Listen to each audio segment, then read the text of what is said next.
평범한 사람들의 비범한 삶의 이야기 팟캐스트 을들의 당나귀 귀 시즌2 페미페미 북북 대중문화와 젠더 세 번째 시간인데요. 그 중에서도 세 번째 코너 페미페미 북북을 시작해 보도록 하겠습니다. 와우. 네, 손희정 선생님께서 초코칩도 주시고 또 시원한 아이스 커피도 먹고 심기일전해서 진행을 해보도록 하겠습니다. 선생님, 이번에 저희가 소개할 내용은 어떤 건가요? 사실은 지난달에 괜히 막 미리 주제를 얘기해가지고 그때 막 야심차게 후에?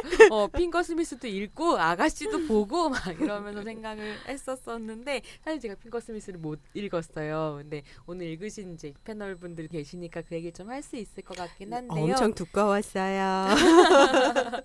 네, 그래서 원래는 이제 우리가 젠더 돋보기에서 여성 영화를 다루면서 이야기를 할 거라고 생각을 했었기 때문에 그럼 여성 영화라는 문제의식의 연장선상에서 아가씨랑 이게 아가씨란 작품이 박찬욱 감독이 만들었고요. 한편으로는 이 박찬욱 감독이 공동 시나리오 작업에 참여했던 이경미 감독의 비밀은 없다. 또 개봉을 같이 했었던 거죠. 네. 그래서 두 작품 다 여성 영화 혹은 페미니즘의 이슈를 가진 영화로 좀 볼만한 작품들이어서 핑거 스미스랑 아가씨의 원작인 핑거 스미스랑 아가씨를 소개하기보다는 아가씨랑 비밀은 없다를 같이 소개하는 게 어떨까 이런 생각을 좀 했고요. 네, 좋아요. 오늘은 막 제가 작품을 자세하게 설명한다기보다는 이 두 작품을 어떻게 보셨는지 뭐 이런 이야기들 좀 자유롭게 나누면서 청취자들께서 이 두 작품을 새롭게 볼 수 있는 어떤 가이드를 함께 그려보는 이런 시간을 좀 마련해보고 싶습니다. 네. 그러면 오늘 그 페미페미 북북에서는 보신 분들도 꽤 있을 것 같아요. 그죠? 네. 아가씨 같은 경우는 뭐 18금으로는 굉장히 히트한 작품이고요. 근데 비밀은 없다는 23만에서 끝이 났다고 그러거든요. 근데 이게 비밀은 없다 같은 경우에는 좀 한국 영화 산업의 지형과 같이 고민해볼 만한 게 개봉을 했을 때부터 이미 퐁당퐁당 상영이라고 하는 그러니까 영화관에 스크린을 전회를 다 주는 것이 아니라 상영 시간을 뭐 1회, 2회만 준다든지 관객이 많이 몰리는 시간대에는 더 잘 팔릴 거라고 배급사가 판단한 큰 영화들을 걸고 관객이 잘 안 가는 시간에 사실 비밀은 없다를 많이 주는 상황이었던 거죠. 그래서 개봉하고 1주 만에 거의 다 내리고요. 2주 차에 IPTV로 넘어가는 보고 싶어 입소문이 나면서 관객들이 좀 보고 싶어 했는데 실제로는 극장을 찾을 수 없어서 뭐랄까요, 서울시의 경계를 넘어 보러 가야 되는 뭐 이런 식의 상황이 펼쳐지기도 해서 비밀은 없다 같은 작품은 영화 자체의 얘기만 가지고는 흥행을 설명하기는 좀 힘들 것 같고요. 영화 산업의 물적인 토대 같은 것도 고민을 좀 해볼 필요가 있을 것 같습니다. 네, 알겠습니다. 그러면 비밀은 없다고 아가씨를 중심으로 해서 여성 영화라는 관점에서 저희들이 얘기를 나눠보도록 하겠습니다. 네, 영화 좀 보셨어요? 봤어요. 저도 보긴 했지요. 네, 어떻게 보셨는지 사실 좀 궁금해서 아가씨는 없다부터 어떻게 보셨는지 좀 들어볼까요? 아가씨는 없어요? 영어 탈출이 약간 너무 상투적인 아가씨가 지금 아가씨부터 어떻게 보셨는지 좀 들어볼까요? 저는 아가씨를 그 선생님께서 이제 이걸 다룬다고 해가지고 저희 남편을 꼬셔가지고 같이 가자. 그래서 남편이랑 같이 아가씨를 보러 갔어요. 근데 반응이 달랐어요. 저희 남편은 너무 재밌게 봤다는 거예요, 아가씨를. 근데 저는 그때 핑거 스미스를 다 읽었나 뭐 읽고 있나 뭐 그런 상황에서 아가씨를 봤는데 그렇게 막 재밌다라는 느낌이 안 들고 뭔가 좀 불편한 것도 있었고 약간 좀 그런 복잡한 느낌을 갖고서 영화관을 빠져나왔던. 근데 남편은 너무 재밌다 그래서 이 차이는 어디서 오는 거지? 막 이런 생각했었어요. 저도 약간 비슷한데요. 저는 그때 다른 분 같이 보신 분이 남자분이시긴 한데 저는 그 영화를 보고 되게 답답하다고 느꼈던 것 같아요. 영화를 보고 나와서 답답한데 이 답답함이 뭐지? 라고 생각을 하고 그분한테 물어봤죠. 그러니까 어떻게 보셨어요? 그랬더니 야 되게 통쾌한 영화야 이렇게 얘기하시는 거셔서 어디가 통쾌해요? 라고 물었을 때 네가 그 주인공에 대해서 감정이입을 못했나 보다 이렇게 말씀을 하시더라고요. 그래서 그냥 내가 답답한 거에 대한 이유를 못 찾아서 그냥 그때는 그냥 말을 더 섞지 않고 말았는데 아직도 약간 그 영화를 생각하면 좀 답답했다라는 느낌이 좀 있는 것 같아요. 오늘 약간 이야기를 나누면서 그 답답함의 실체, 왜 남편은 재밌었는데 나는 재미없었을까 이런 문제들까지 접근해 가볼 수 있지 않을까 이런 생각이 좀 드는데요. 실제로 이제 아가씨라는 작품을 이해하려면 박찬욱이라는 감독을 좀 생각을 해볼 필요가 있어요. 그러니까 한국에서 어떤 영화가 나왔을 때 그 영화에서 감독의 서명이라고 할까 시그너처라고 하는 어떤 특징을 포착할 수 있는 작품이 요즘엔 사실 거의 없거든요. 그래서 그냥 영화를 만들면 누가 만들어도 그냥 잘 빠진 장르 영화 정도인 거지. 영화를 보면서 이 작품은 누구의 작품이겠다라는 걸 그러니까 감독의 자의식이 드러난 작품들이 없고 드러나지 않으면 않을수록 사실은 더 히트를 하는 상업화되는 상업화되는 이런 부분들이 있는 거죠. 근데 오늘 소개해드리는 아가씨나 비밀은 없다는 둘 다 감독의 자의식이 너무 드러나기 때문에 그러니까 저 같은 사람은 좋아하지만 어떤 사람들은 되게 불편해하는 특히나 비밀은 없다는 감독의 자의식이 싫다라는 식의 평가를 좀 많이 받았던 작품인 거죠. 그랬을 때 이제 박찬욱 감독의 특징이라고 하면 사실은 박찬욱 감독이 말하자면 그러니까 미학적으로 드러나는 특징들이 있지만 작품을 만드는 방식에도 특징이 있어요. 올드보이 이후로 계속 원작이 있고요. 그래서 올드보이 같은 경우는 일본 만화 원작을 가지고 한국화해서 만들어서 서양 영화제에서 잘 팔리는 그러나 한국 관객들은 약간 애매해하는 이런 식의 작품이 나오기 시작하는데 올드보이에서는 일본 만화를 원작으로 했었고 박쥐에서는 박쥐 원작이 뭐죠? 테레즈 락강이라고 하는 소설을 고전 소설을 원작으로 했었고 이제 아가씨에서는 핑거 스미스라는 작품을 원작으로 해서 이걸 완전히 한국화시키는 방식인 거죠. 근데 한국화라고 할 때에도 실제로는 정말로 한국 사람의 삶이나 이런 것들을 가지고 와서 한국화했다기보다는 공간을 굉장히 모호한 공간으로 만들거든요. 여러 가지 것들이 섞여 있어서 일본식 박쥐 같은 거는 일본식 가옥에 한국 사람들이 들어가 있다든지 뭐 아가씨 같은 경우는 식민지 조선의 외색이 굉장히 뚜렷한 공간 안에서 일본말과 조선말이 섞여 있는 방식이라든지 이런 식의 혼성성을 되게 추구하는 그런 식으로 말하자면 보편적인 해외 영화 시장에서 팔리는 영화들을 만드는 이런 식의 방법들을 좀 취해왔었고요. 그러고 그 건물 소개할 때 처음에 김혜숙이 그 건물 소개할 때도 뭐 일본식과 뭐 무슨 식이 양식과 있는 일본식이 아주 섞여 있는 뭐 유일한 뭐 어쩌고 저쩌고 이런 얘기 했었잖아요. 네네. 그 생각나네요. 근데 저는 약간 좀 아가씨에 대해서는 그러니까 미장센적으로는 분명히 이제 박찬욱 감독이 굉장히 모호하게 외딴 섬에 그러니까 비현실적이죠. 그러니까 판타지 안에서만 사실 존재하는 굉장히 장르적인 공간인 거는 맞는데 물론 역사적 배경을 얘기하기는 하지만 근데 이 아가씨는 그 남성 캐릭터의 측면에 있어서는 굉장히 역사 인식을 충분히 갖고 만든 얘기라고 생각을 해요. 소희 선생님도 다른 신의 10일이라든가 이런 평론에서 많이 쓰시긴 했지만 그 식민지 남성 주체의 인식, 뭐 젠더에 대한 인식, 혹은 역사에 대한 인식, 뭐 가부장제에 대한 인식 이런 것들을 굉장히 많이 드러내고 있다라고 생각을 하고 제가 사실 저는 아가씨를 기대했던 것보단 되게 재밌게 봤어요. 그러니까 오래전부터 이제 핑거 스미스 드라마도 보고 책도 본 상태에서 이 영화가 이제 박찬욱 감독이 만든다는 얘기를 듣고 특히 식민지 시대를 배경으로 해서 한다는 얘기를 듣고 오히려 기대치가 굉장히 매해 낮아졌던 것 같아요. 뭐 어떻게 뭐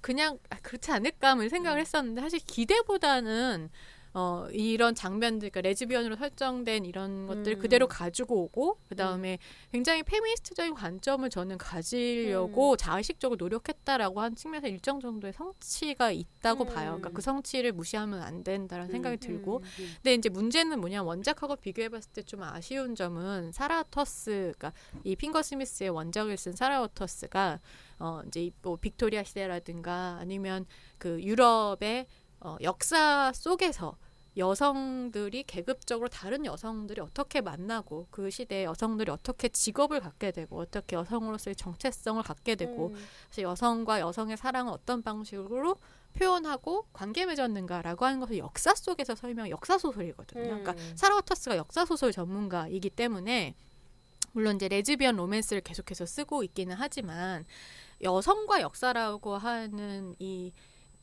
고민과 성찰이 굉장히 깊어요. 아까 그 디즈니 페미니즘 얘기하실 때 말했던 시간 속에 사람이 들어갔을 때 사실은 완전 그 정도는 아니지만 근데 이제 그에 반해서 이 박찬욱 감독의 아가씨 같은 경우에는 이 아가씨와 그 다음에 수키의 이 계급적인 어떤 차이나 아니면 식민지 여성이잖아요. 그러니까 우리가 계속해서 아가씨 얘기할 때는 식민지 남성은 이야기해도 식민지 여성이라는 말로 얘기는 하지 않는다는 거죠. 그러니까 도대체 그 당시에 식민지 여성은 어떻게 살았을까? 그러니까 그냥 여성이 아니라 식민지 여성은 어떻게 살았을까? 이 부분에 있어서 너무 좀 안일한 묵윤질의 공간 안에 이 여성들을 두고 역사에 대한 역사적 고민이라든가 이 식민지 남성으로서의 고민이라고 하는 것은 사실 남성들에게 좀 준 것 아닌가. 근데 그런 측면에서 뭐 그 통쾌한 여성들 간의 연대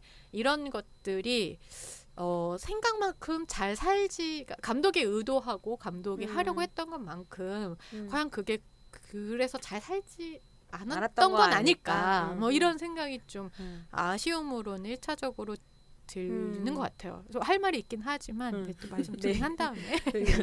그래서 사실 이제 그러니까 박찬욱 감독이 이 작품을 페미니스트적인 작품으로 만들겠다는 자의식을 가지고 있었다라는 이야기를 이제 드리려고 박찬욱 감독의 작품 계보를 좀 얘기를 드리고 있었던 거였는데요. 그래서 이런 식의 박찬욱 감독 작품들을 이렇게 봤을 때 올드보이라고 하는 작품에서부터 박찬욱 감독 약간 고민이 생기기 시작했었던 것 같아요. 여성을 어떻게 그릴까라는 게. 그러니까 올드보이를 그릴 때는 이 작품 자체는 어떤 작품이냐면 IMF 이후에 나온 작품이고 한국의 근대사를 남성 주체가 만들어온 어떤 역사로 상상하는 부분들이 있어요. 그리고 한편으로는 이 남성 중심의 근대화라고 하는 게 IMF를 기점으로 완전히 실패해버렸다라고 하는 좌절. 그래서 그게 아버지의 실패로 드러나게 되는 고개 거죠. 숙인 아버지. 네. 그래서 아버지가 어느 날 탁 납치가 돼서 10몇 년 동안 만두만 먹으면서 이제 갇혀 있잖아요. 모텔 같은 데 갇혀 있는데 이 아버지의 갇혀 있는 시간이 한국의 근대사 뉴스나 이런 걸로 한국의 근대사가 쭉 흘러가면서 같이 시간이 흘러가는 거죠. 생각나요. 예, 그리고 완전히 무기력해진 아버지가 이 세계에 다시 나왔을 때 사실 이 아버지의 법이라는 게 묻어졌기 때문에 딸과 근친상간을 하게 되는 뭐 이런 식의 상상력하고 이렇게 얽혀 있었던 부분이 있었던 거죠. 그래서 그때까지는 박찬욱 감독은 이 한국이라는 어떤 나라의 역사와 그래서 한국이 하나의 국가가 되어가는 과정을 남성적으로 이해하면서 이 남성의 역사의 실패를 보이기 위해 여성의 신체가 착취당하거나 뭐 이렇게 그려지는 것에 대한 문제의식이 없었던 거예요. 굉장히 엘리트 감독으로 올드보이라는 영화를 만들었는데 만들고 이제 엄청난 비판을 받은 거죠. 여성을 제한하는 방식이라든지 아니면 한국 남성의 야만성을 그리는 방식이라든지 그러면서 사실은 그 올드보이 이후에 질문을 던지기 시작했다고 그래요. 자기가 여성을 어떻게 재현을 하고 있었나 이걸 좀 반성을 하고 성찰을 하기 시작하면서 그 다음에 나온 게 이제 친절한 금자씨 여성에게 목소리를 주는 방식 사이보그여도 괜찮아 라든지, 박찬욱 감독 네. 이렇게 가면서 박쥐에서 욕망을 가진 주체로서의 여성을 그리기도 했고, 그러니까 이게 성공했느냐 실패했느냐는 지금 조혜영 프로그래머 얘기했던 것처럼 평가가 되게 여러 가지 있을 수 있을 것 같은데 노력은 계속 한 거죠. 여성에게도 목소리를 주고 욕망을 주려고. 거기에 이제 스토커까지 나온 거거든요. 그리고 드디어 아가씨에서는 아주 전면적으로 이건 페미니즘 영화예요 라고 인터뷰할 때 박찬욱 감독이 얘기하거든요. 그리고 한국 사회에서 페미니스트가 되어야 한다. 그리고 이렇게 목소리를 내는 것은 당연한 일이다 라는 식으로 이제 이야기를 하고 있는 부분들이 있어요. 그래서 아가씨라고 하는 작품은 핑거 스미스라는 원작을 가지고 와서 식민지라는 조건 하에서 2중 3중에 이제 억압을 받고 있었던 여성들이 가부장제와 뭐 식민지와 이런 식의 억압을 받고 있었던 여성들이 어떻게 이거를 깨고 나가는가에 대한 여성연대에 대한 작품이기도 하고 한편으로 저는 이 작품이 IMF 이후의 스크린을 한국 영화를 장악하고 있었던 저 한남 영화라고 부르는데요. 한남 영화에 대한 반성문이라는 생각이 들기도 하거든요. 무슨 말이냐면 사실 우리 요즘에 늘 하는 얘기 중에 하나가 영화에서의 양성평등 지수 체크하는 것 중에 백델 테스트라는 게 있어요. 네, 들어는 본 적 있는 것 그래서 같아요. 이 테스트가 뭐냐면 세 단계로 가는데 영화를 볼 때 영화 속에 이름을 가진 여성이 둘 이상 나오는가. 그러니까 이름을 가졌다라고 하는 것은 주체로 호명이 되고 그 이야기를 끌어가는 중심이 되는 게 여성이라는 거죠. 근데 잘 보면 한국 영화에 이거를 통과하는 영화도 거의 잘 없어요. 특히나 천만 영화 혹은 박스오피스 1위부터 10위부터 차지하고 있는 영화들 뭐 괴물, 왕의 남자 또 뭐 있을까요? 실미도 태극기 휘날리며 그쵸. 지금 부산행도 아마 1000만 넘을 것 같고요. 그런 식의 영화들이 이제 막 있을 때 실제로 백델 테스트를 통과한 영화가 많지가 않고요. 대체로 남자들이 주인공이죠. 그래서 어쨌건 좋다. 뭐 이름 2개 가진 여자가 이름을 2개 가진 이름 가진 여자가 둘 이상 나온다. 그 다음에 테스트가 뭐냐면 이 두 여자가 대화를 나누는가. 서로. 서로가 서로에게. 근데 이 질문이 중요한 건 뭐냐면 실제로 영화들에서 여성들은 관계를 맺지 않는다는 거예요. 그냥 남성의 파트너거나 뭐 액세서리거나 이런 식의 상황인 거죠. 듀나라는 영화평론가가 그런 얘기를 했었는데 사실 아카데미 시상식이나 이런 데서 여우 주연상 주잖아요. 근데 말이 주연상이지 실제로 많은 경우에 남성이 주인공이고 그의 파트너인 여성 조연이 주연상을 많이 받는다는 거예요. 그러니까 실제로 여우 주연이라는 게 잘 없는 현실이 미국이나 한국이나 마찬가지. 오케이. 근데 어쨌든 좋아. 그럼 둘이 대화를 나누고 관계도 맺어. 세 번째 점이 뭐냐면 이 두 여성이 나누는 대화가 남자에 대한 얘기가 아닌가. 그런 여자들 모여서 남자 얘기를 한다라는 거죠. 근데 이 백대 테스트를 통과하는 흥행한 영화가 거의 없고요. 그래서 이것들을 분석을 할 때 어떤 얘기를 많이 하냐면 IMF라고 하는 경제적인 경제난이라고 하는 것은 남성 노동자, 여성 노동자 공이 함께 겪었던 위기인데 이 한국 사회의 근대화라고 하는 것을 남성들이 주도해왔다는 상상력이 있고 IMF는 그 근대화의 실패인 거잖아요. 국가 주도의 경제 발전이 좌초된 경험인데 그 경험을 남성들의 실패로 상상했다는 거죠. 이 사회가. 그래서 그 즈음에 이 실패한 남성 주체를 위로하는 영화들이 되게 많이 나오거든요. 남성 멜로드라마라고 하는 뭐 편지라든지 8월의 크리스마스라든지 그래서 이렇게 병들어서 죽는 남자들. 그걸 또 그렇게 볼 수 있나요? 그리고 이제 막 거대한 스크린에 울고불고하는 남자들.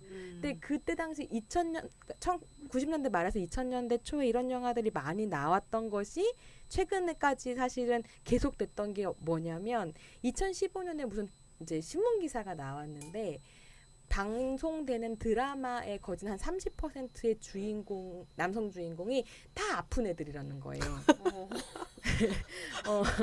그래서 뭐 비 오는 날 운전 못하는 트라우마에 빠지네, 무슨 암 걸리네, 정체성 여러 가지네, 최근에 애틋하게 함부로 애틋하게 뭐 이런 드라마에서도 곧 주인공 죽는다면서요. 그래요. 예. 그래서 이렇게 위기에 처한 남성들을 옆에서 캔디들이 돌보는 이런 서사들이 등장을 했었던 거죠. 이런 식의 이야기가 한편에서는 가고 다른 한편에서는 굉장히 강인한 남성성을 소환해서 향수에 기대거나 아니면 그 시기부터 실패한 아버지들을 위로하기 위해서 그들을 다시 우쭈쭈하는 아빠뽕 영화들이 등장하는 거죠. 최근에 모든 영화들을 보면 딸바보 아빠가 나와서 고군분투해서 결국 실패하는 뭐 곡성도 그렇고 부산행도 그렇고 그런 얘기들 투성이거든요. 특별수사도 그렇고 이런 영화들이 이제 막 나오는 거죠. 그래서 제가 말하는 한남 영화라고 하는 것은 한국의 역사를 남성의 역사로 상상하면서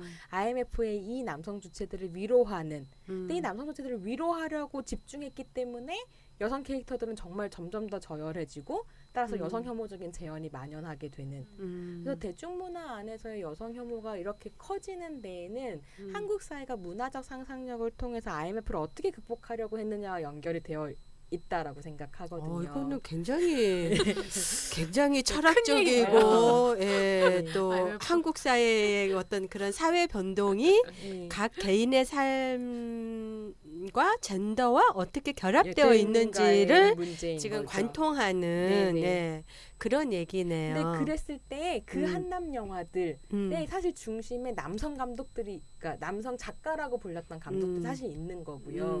뭐 김기덕이라든지 갑자기 그거 이준익 감독의 그 뭐죠? 그 즐거운 인생?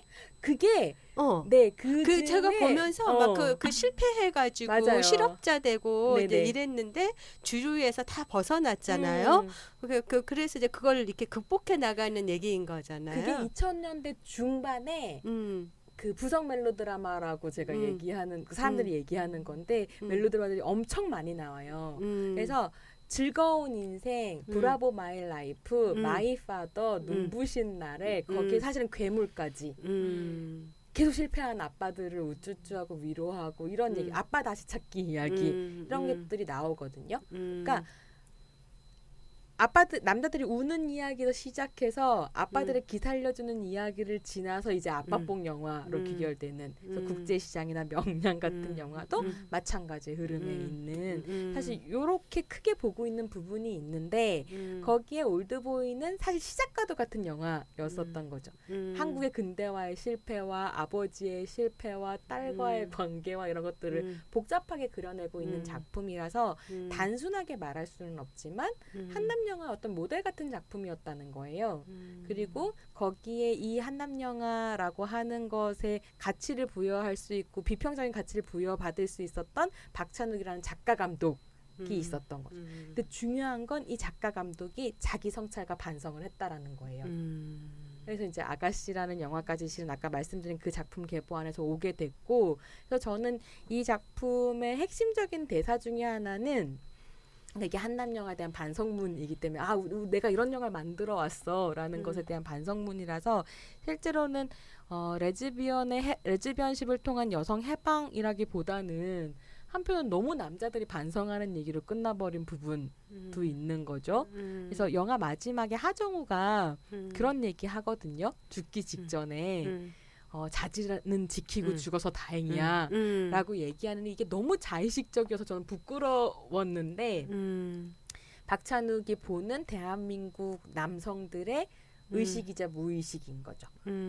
페니스라고 하는 것이 부여한 권력에 대한 그 뭐랄까요 집착 같은 것들 이것들을 놓지 않으려고 하는 어떤 것 근데 저는 아가씨가 좀 그렇게 막 썩 그러지 않았던 게 너무 거기서 성적 대상화로 그려지는 게 저는 너무 특히 이제 남편이 같이 옆에 있었잖아요. 그 장면이 너무 불편한 거. 성적 대상화는 그러니까 레즈비언 섹스 아니요. 그 뭐 책을 읽고 2부에서 문소리 막 이렇게 하고 그랬던 것들이 핑거 스미스 원작에서는 별로 그런 성적 대상화 내용이 없는데 이거는 상업성하고 지금 결탁하고 있나? 너무 많이 결탁을 했나?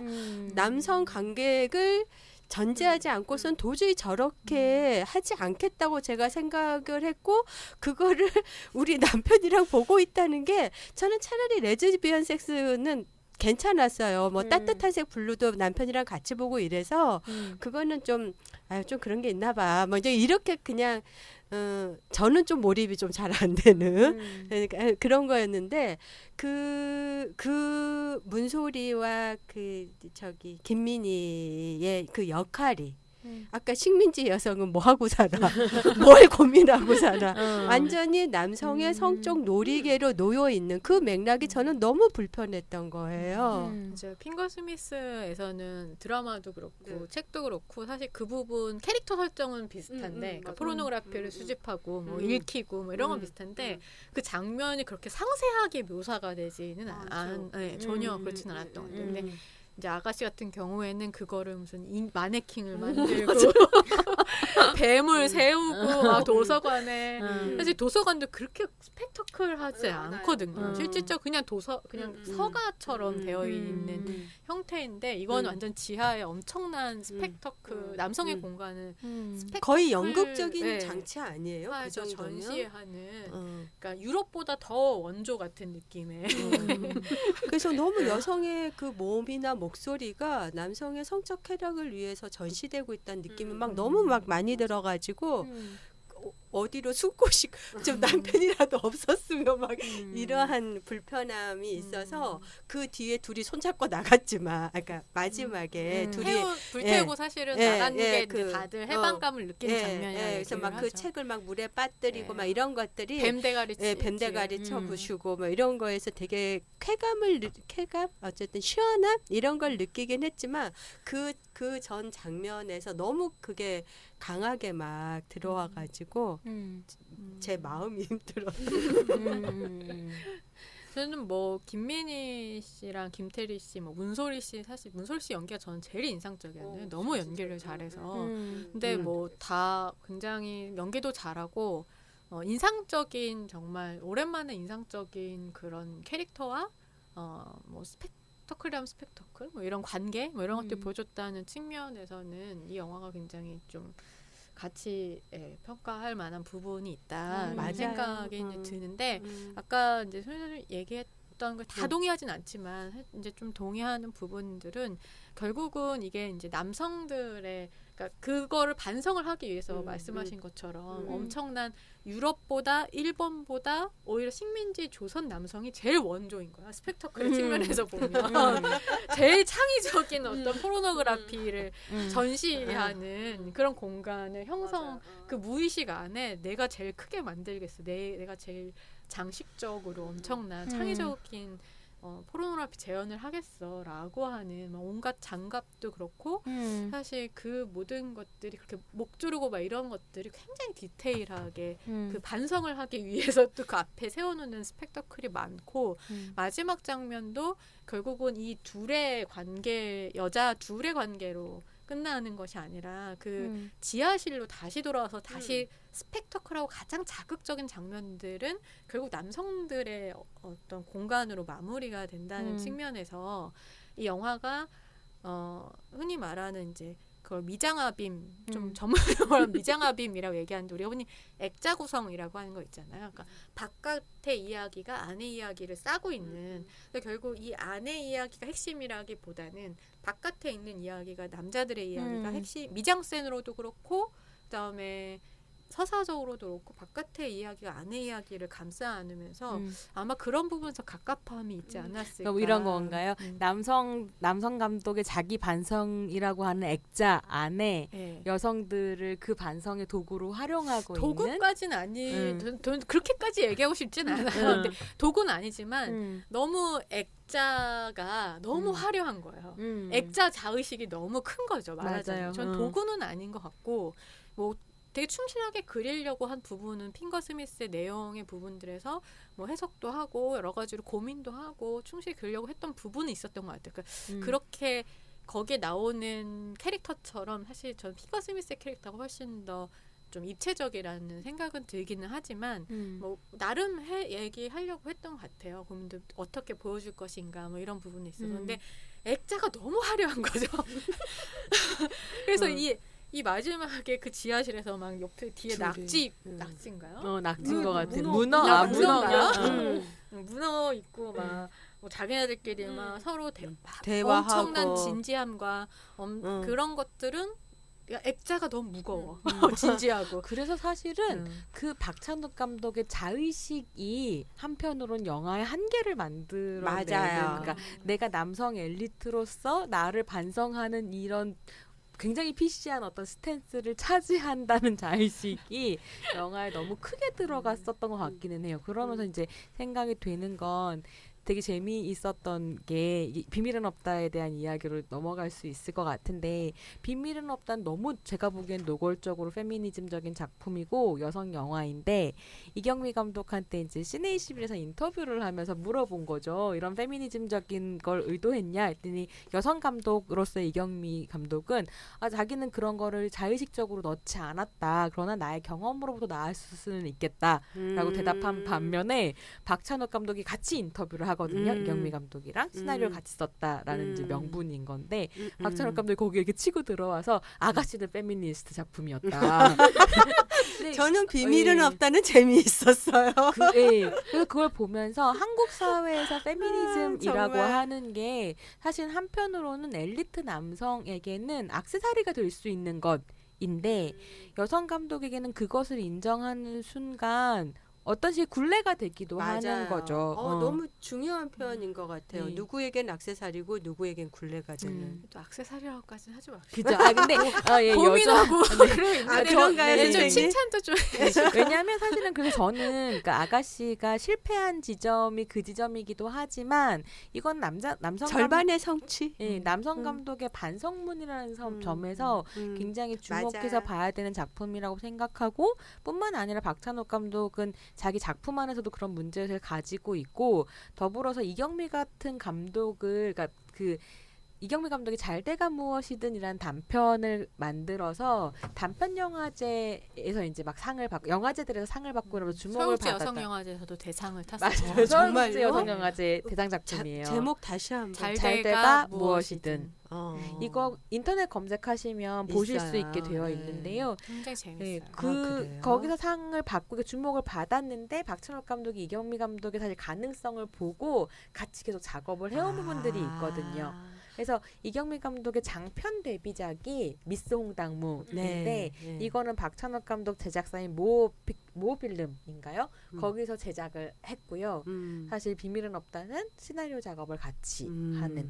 그래서 그러니까 그렇게 후배 감독을 키우는 부분도 있는 거죠. 전 되게 중요한 자질이라고 그러네요. 생각해요. 네, 오히려 저는 좀 액세서리라고 얘기하기보다는 그러니까 남성 페미니스트가 가능하긴 하지만 남성 페미니스트가 얼마나 어려운가 정말 어려워요. 네, 그리고 어려워야 한다. 그러니까 맞다. 어려운가가 아니라 남성이 페미니스트가 되기 위해선 당연히 어려울 수밖에 없고 어려워야 하고 더 지난한 노력과 시간을 보내야 한다. 그래서 박찬욱 감독의 어떤 이거를 꺾지 않고 계속 꾸준히 고민하고 그 다음엔 더 나은 영화 만들고 그 다음엔 더 나은 영화 만들고 제가 어떤 칼럼을 읽다가 장애인 되기가 얼마나 어려운가를 제가 정말 너무 부끄럽다고 느끼는 순간이 있었어요. 장애인의 그 삶에서 쓴 글을 읽다가 정말 그런 감수성을 도저히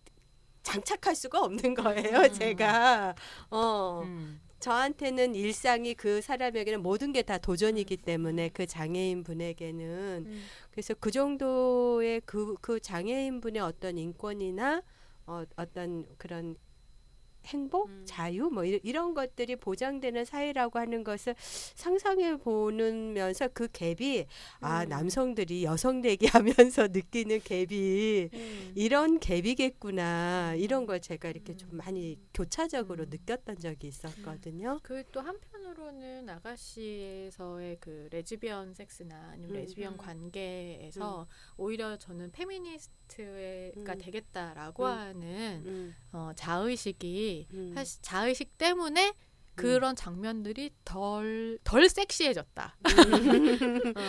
사실 그렇게 생각해요. 그러니까 케미가 더 나올 수도 있고 더 저는 왜냐면 레즈비언 관계에서 성애적인 관계가 또 분명히 이제 있는데 그러니까 성애적인 관계만 있는 건 아니지만 성애적인 관계가 그 레즈비언 관계 안에서는 당연히 있을 수밖에 없는데 그 에로틱한 측면이라든가 그 섹시할 수 있는 어떤 장면들이 그 자의식 때문에 너무 그림으로만 좀 남지 않아. 오히려 저는 액세서리를 얘기할 때는 아가씨에서 그 레즈비언이즘이 액세서리로 활용됐다라는 얘기 페미니즘보다는 페미니즘을 얘기하기 위해서 레즈비언이즘이 좀 액세서리화 됐다라는 생각이 사실 들기도 했었어요. 그러니까 그거는 이제 보통 뭐 많은 관객분들이 되게 관음증적인 대상이다 뭐 그렇게 이야기를 하는데 저는 오히려 관음증적으로 그리진 않았다라고 봐요. 그러니까 어떤 부분에서는 너무 레즈비언 관계를 사실 페미니스트와 마찬가지로 레즈비언도 이상적으로만 예, 그리고 있는 그렇게 유토피아 관계가 아니거든요.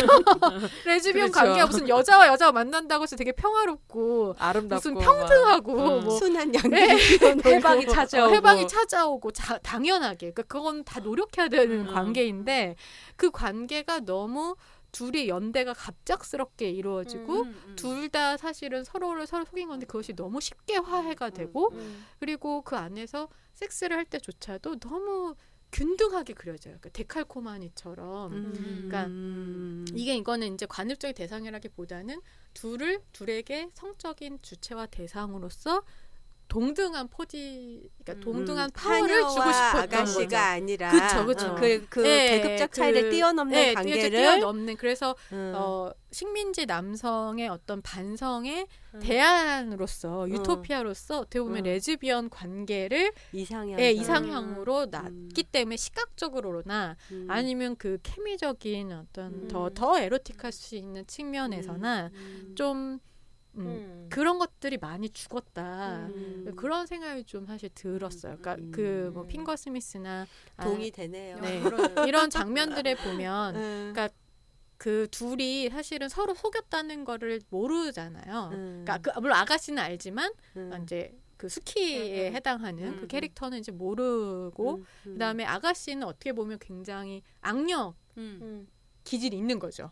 모두를 굉장히 사실 지능이 뛰어나고 모두를 속이고 모두에 의해서 되게 지능적인 범죄자예요. 아가씨는 사실적으로는. 그래서 저는 그렇기 때문에 그 캐릭터가 굉장히 매력적이고 굉장히 선과 악을 동시에 가지고 있는 굉장히 복잡한 캐릭터라고 보는데 이 영화에서는 그렇게 유토피아적으로 그리다 보니까 너무 좀 평면적으로 된 게 아닌가. 뭐 그러면서 그 섹슈얼한 그 사실 섹시하다라고 하는 거는 이쁜 것뿐만이 아니라 그런 입체적인 양면성에서 오는 데서 오는 매혹들이 있잖아요.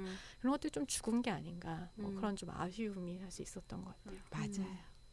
근데 그렇게 생각해보면 어쨌거나 결과적으로는 레즈비언십을 경유해서 페미니즘을 그리고 싶었던 남성 감독의 남성 영화이기도 했었던 거잖아요. 네. 그런 영화는 박찬욱이라는 네임밸류가 있었기도 했지만 어쨌든 이제 말하자면 관객들의 호응을 얻었던 부분이 있는데 실제는 정말로 아까 이제 비밀은 없다. 네, 비밀은 없다. 재밌게 보셨다 그러셨는데 우리가 재밌게 본 이 영화는 사실은 흥행에 참패를 하게 되고 여성 감독의 자의식이 너무 세서 싫다라는 이야기를 듣거나 실제로는 굉장히 잘 만든 영화라고 저는 생각하는데 계속 못 만들었다는 평을 받거든요. 막 실패한 스릴러, 그다음에 영화적으로 너무 못 만들었다. 그래서 이 간극이 어디서 오는 건가 이런 고민이 좀 들었던 거죠. 근데 재밌으셨다니까 어떤 부분이 재밌으셨는지. 저는 그냥 반전이 일단은 굉장히 반전이 있었잖아요. 여기서부터는 스포일러가 있는 걸로 하고 갈까요? 네, 본 사람만 듣는 걸로. 네. 그래서 근데 이제 그 중간에 약간 몰입도가 떨어졌었어요. 그 선생님이 나오고 뭐 시험지 성적이 어쩌고 막 이렇게 할 때는 그게 왜 이렇게 자세하게 길게 들어가는지가 좀 이렇게 공감이 잘 안 되면서 이게 뭐지? 이러고 있다가 뒤에 가면서 그게 양파 껍질이라고 해야 되나 아니면 뭐가 이렇게 벗기면 조각이 벗길수록, 예, 조각이 맞춰준다거나 음. 하거나 이러면서 이랬구나 하면서 이제 뭔가 딱 맞은 것 같은 느낌이 들었는데 참을성 그 얘기를 이렇게 좀 참을성 있게 인내심 있게 따라가지 않으면은 굉장히 지루한 영화가 되겠구나. 한편으로는 저는 그 마지막에 그런 것들로 해서 그게 보상이 됐다는 느낌을 저는 받았던 거예요. 그 중간에 그 부분들이. 근데 안 그러신 분들은 그런 주제에 그렇게 뭐 공감하지도 않고 그러면은 처음에 그러한 긴장감, 뭐 이렇게 막 선거운동 하면서 어떤 긴장감하고 이 얘기가 굉장히 어설프게 맞물렸다라고 평가할 수 있겠다라는 생각했어요. 네. 저는 영화적으로 저도 왜 못 만들었다고 하는데 사실 잘 이해가 안 되는 부분들이 있어요. 그러니까 이 영화가 아가씨나 이런 영화 비교할 때 매끄럽지 않은 부분은 분명히 있는 것 같아요. 그러니까 상업적으로 저는 성공하지 못할 수 있겠다. 이런 생각은 들었어요. 왜냐하면 그러니까 사람들이 기대하는 것에서 사실 약간만 벗어나야 되는데 많이 벗어난 부분이 분명히 있고 사실 그 많이 벗어나는 것 때문에 좋아하는 사람들이 있고 좋아하지도 않는 사람들이 있는 뭐 그런 건데 근데 그렇다고 해서 장르적으로나 영화적으로 못 만들었다라고 생각하지는 않아요. 그러니까 그것이 다른 방식으로 표현됐을 뿐이지 어떤 부분에 있어서 말씀하신 것처럼 왜 나오지 하는 부분들이 나중에는 다 설명이 되거든요. 그거 그렇다고 해서 뭐 네가 범인이야 뭐 이런 식의 한마디로 처리되는 것도 아니고 굉장히 꼼꼼하게 설명이 되기 때문에 저는 거기에서 오는 장르적 쾌감이라고 하는 것도 충분히 이게 뭐 이제 페미니스트적인 테스트다 이런 걸 좀 떠나서 사실 부분이 있고 그리고 앵글 같은 경우에도 저는 오랜만에 고민해서 찍은 앵글이다.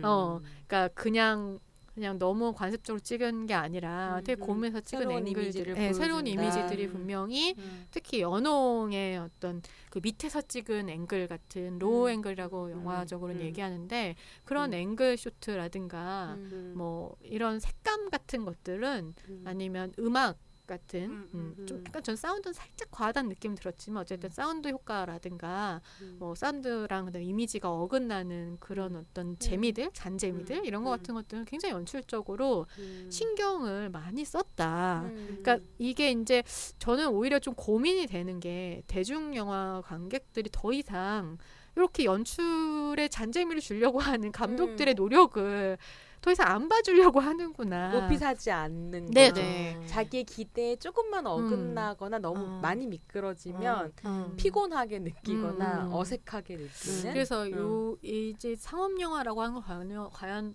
어떻게 어디로 되나. 가야 되는 것인가 이런 고민이 더 많이 들었던 것 같아요. 막 그 정치 선거가 처음에 막 나오면은 약간 정치 선거와 얽힌 어떤 스릴러인가 하는데 네, 그 기대가 일단 아니었고요. 맞아요. 그거는 그냥 배경이었던 거예요. 그럼 이제 거기서 뭔가 우리 한국 사회 보통 그 남성 영화들이 그리는 뭐죠? 막 이렇게 서로 이용하고 막 이러한 음모와 배신이 판치는 막 이러한 거가 아니어서 일단 기대치를 약간 이렇게 어그러뜨리면고 그 플롯이 좀 복잡한 거가 있잖아요. 이게 그러니까 불친절하다고 저는 느꼈을 것 같아요. 이거를 계속 이렇게 쫓아가기가 중심은 이걸 거라 생각했는데 그게 아니고 그 밑에 드러나는 구조는 매우 복잡한.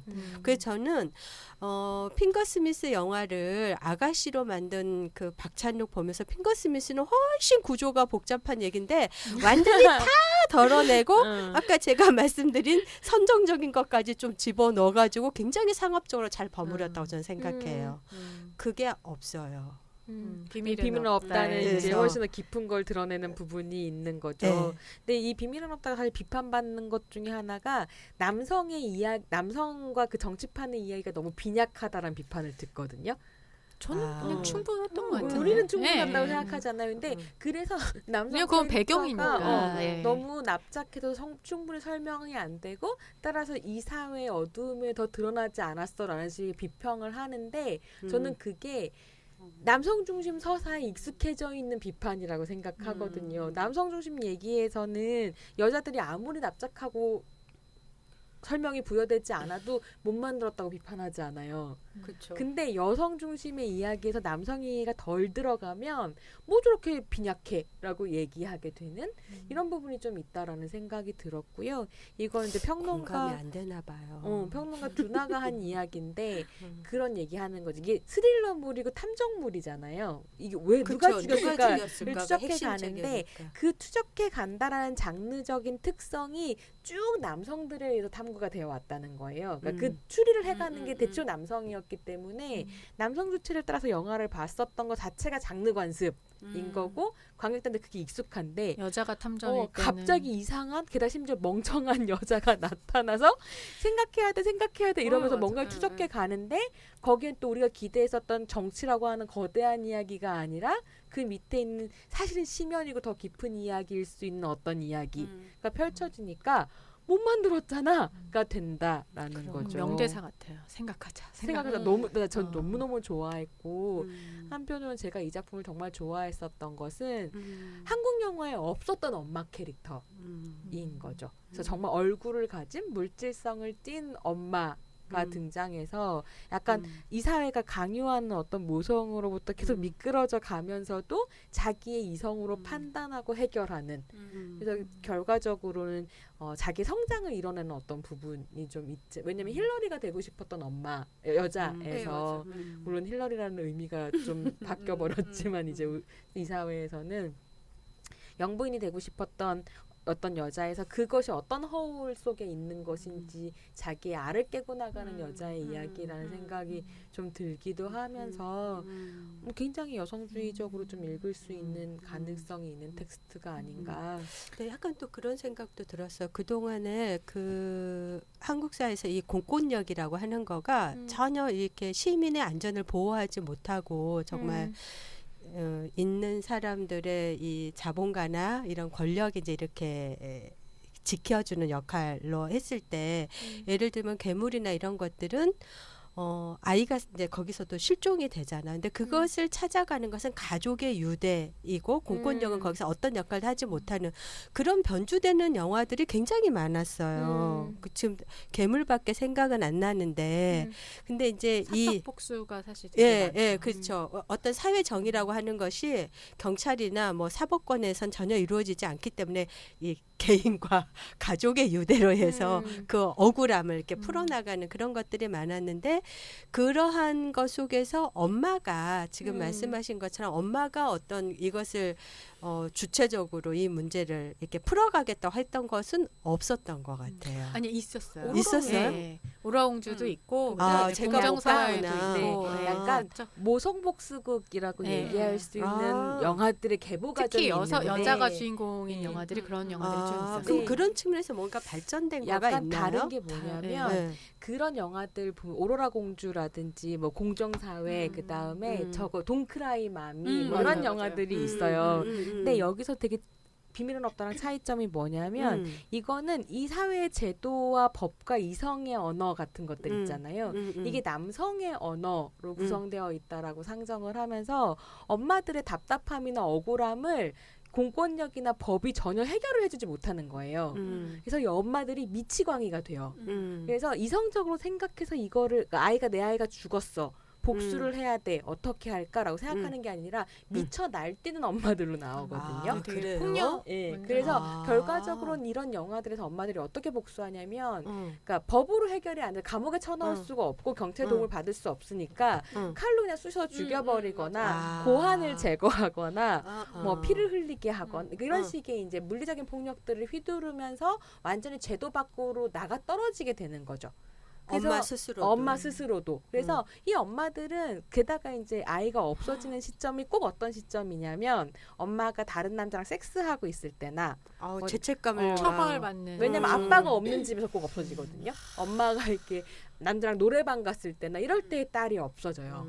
딸이나 아들이 없어지고 그러니까 죄책감 속에서 자기 파괴적인 방식으로 복수를 하고 엄마도 그냥 멸망하는 자멸하는 근데 이건 완전 다르네요. 완전 다른 근데 얘기예요. 저는 오. 이게 음. 이 영화가 소름. 지금 말씀하신 거 되게 중요한 진짜 포인트인 것 같아요. 그러니까 공권력 뿐만 아니라 사실 적이 굉장히 중첩되어 있는 거죠. 그러니까 공권력이 한 축에 있다면 한 축에서는 가족 내에서도 그렇죠. 남성 가부장제라고 하는 남성 중심적인 어떤 이 시스템이 분명히 존재를 하고 그거에 의해서도 배신당할 수밖에 없기 때문에 그러니까 그 아버지의 자리를 지금 영화는 완전 지워버리는 방식으로 책임을 엄마한테 다 없애버렸다면 줘버리는. 여기는 그거의 아버지의 책임이라고 하는 것이 얼마나 사실은 핵심적인지. 그게 불편한 예. 거야. 그리고 우리 사이가 그게 그게 불편해. 생각하다가 응, 굉장히 명대사인 게 못이 중한디만큼 사실은 명대사로 회자됐어야 되는데 너무 아쉬워요. 근데 어쨌든 우리라도 그럼 이번에 생각하자.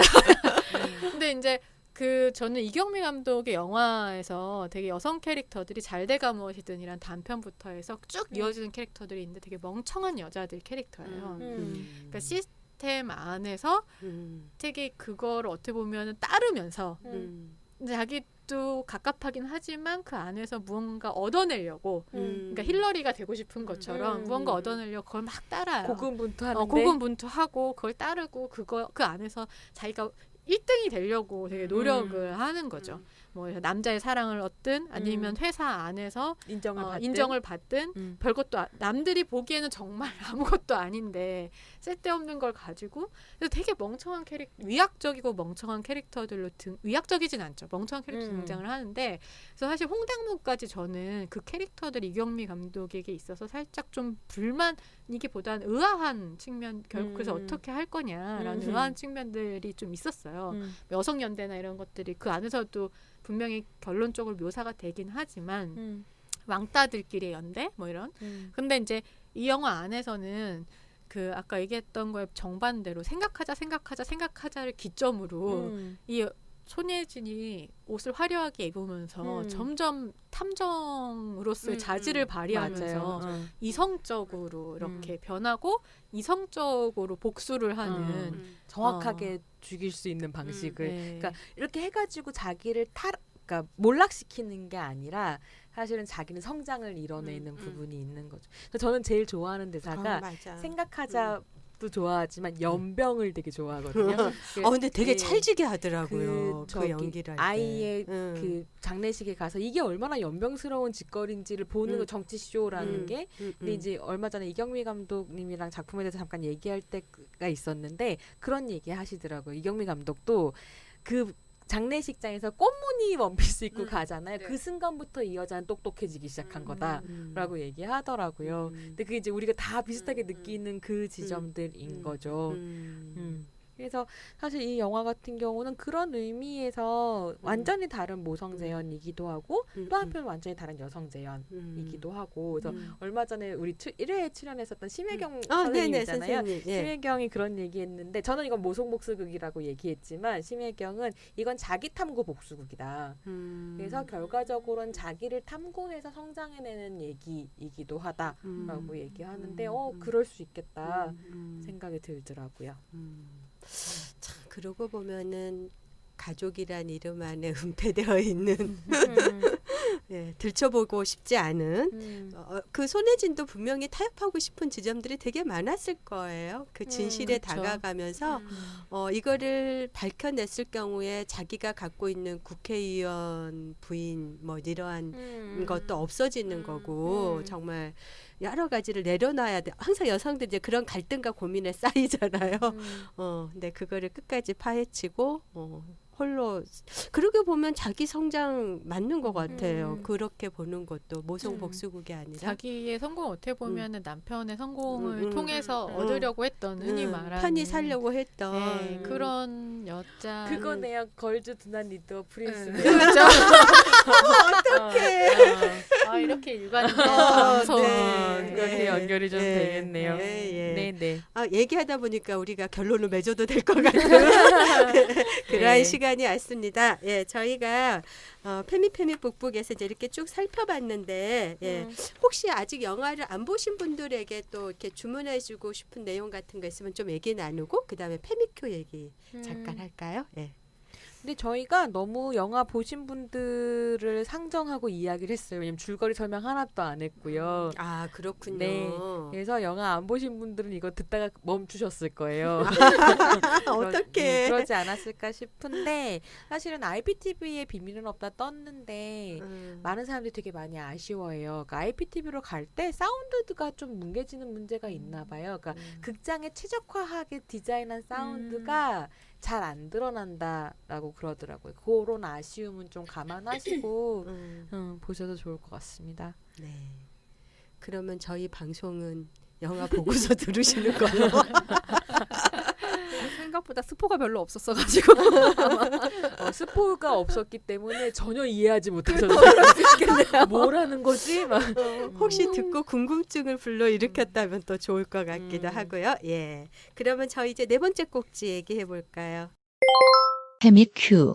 들어온 질문이 하나 있어요. 예, 페미큐 질문에서. 네, 이게 네. 질문이라기보다는 지난 방송을 들으시고 저희 팟빵 게시판에 올려주신 건데요. 그대로 제가 다시 읽어드릴게요.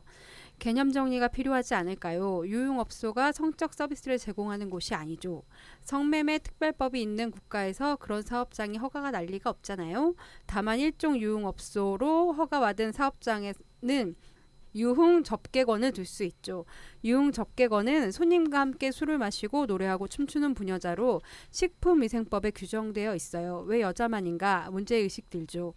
어찌되었든 유흥 접객원이 성적 서비스 개념은 없어요. 다만 유흥주점, 모름사롱, 템프로, 템카페 등 사업주가 성매매업을 몰래 하는 경우가 있죠. 몇 년 전 통계를 보니 유흥업소 유흥주점 60% 정도가 성매매업을 몰래 하고 있다고 하더군요.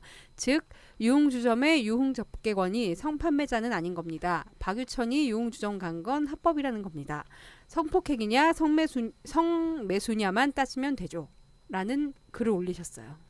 네, 이 질문이 저희 을당 페이스북에 팟빵에 팟빵에 예, 팟빵 댓글에 달려 있는 거예요. 예. 네네. 예, 제가 지난 시간에 박유천을 둘러싼 여러 가지 의혹과 근데 보도 행태 그렇죠. 문제에 대해서 네. 말씀을 좀 드리면서 언급을 했었던 부분인데요. 저는 사실은 그 유흥 접객원이 판매하고 있는 것을 포괄적으로 성적 서비스라고 생각을 했었던 거고요. 문제를 올려주신 것에서도 분명히 말씀하셨듯이 이게 왜 여성만 유흥 접객원으로 이야기되는가라는 맥락 안에서 이거는 명백하게 성적인 서비스라고 생각을 하면 직접적인 성관계나 성판매를 의미했다기보다는 그런 의미에서 이제 성적 서비스라고 표현을 했었던 거고 템카페라는 유흥업소가 그런 공간이기 때문에 근데 이게 명확한 개념 규정으로부터 벗어났다라고 생각하실 수 있겠다는 생각이 들었고요. 다음부터는 좀 더 예민하게 개념을 사용하도록 노력하겠습니다. 네. 이 질문 올리신 분이 찾아서 들으셨으면 좋겠네요. 네. 댓글에 다시 답변을 달아드려야겠어요. 아, 그럴까요? 예. 네. 예, 이렇게 해서 오늘 저희 그 대중문화 젠더 제3편 여성 영화에 대한 얘기로 시작을 해서 쭉 이제 지금까지 얘기를 했는데 결론적으로는 아까 얘기했던 걸스 두 낫 니드 프린스 소녀는 왕자를 필요로 하지 않는다. 그리고 그렇게 하기 위해서는 생각하자. 이게 네. 지금 우리가 오늘 떠들고 얘기했던 것에 가장 핵심적인 거 아닌가라는 진짜 생각이 정리 기가 막히게 하시는 것 같아요. 예, 드는데 예, 또 다른 분들은 오늘 또 참여하면서 어떤 생각하셨는지 또 우리 특히 우리 선생님 더 뭐 하실 얘기 저렇게 곤란한 표정을 지으시면 안 하셔도 돼요. 너무 말 많이 했는데 또 하라 그러죠. 예, 안 하셔도 돼요. 예, 그냥 인사하셔도 돼요. 예. 네, 네, 얘기할 수 있는 기회 주셔서 감사하고요. 네, 언젠가 또 다음 방송에 나오셔야 돼요. 우리 미리 얘기하지 뭐. 네, 조혜영 선생 프로그래머는 다음 방송에 다시 모셔서 오늘 못다한 여성 영화 이야기를 고정인가요? 마무리하는 것으로 네. 하겠습니다. 네. 너무 재밌는 시간 됐습니다. 네. 네, 그럼 우리 여기서 지혜 우리 지혜 선생님. 지혜 선생님이 마무리해 달래요. 저도 그냥 광고할 건데. 네. 저희 오늘 들으신 방송 소감들은 저희 팟캐스트 팟빵 게시판이나 아니면 페이스북 페이지 을당을 검색하셔서 남겨주시면 저희가 오늘 질문 같은 경우에는 오늘처럼 또 해결을 해드리고 소감 같은 경우에는 또 함께 나누고 공감을 좀 했으면 좋겠습니다. 네, 네. 이상입니다. 예, 그러면 더운 여름 서로 잘 지내고요. 을당 들으시는 분들도 올 여름 건강하게 지내셨으면 좋겠습니다. 수고하셨습니다. 감사합니다.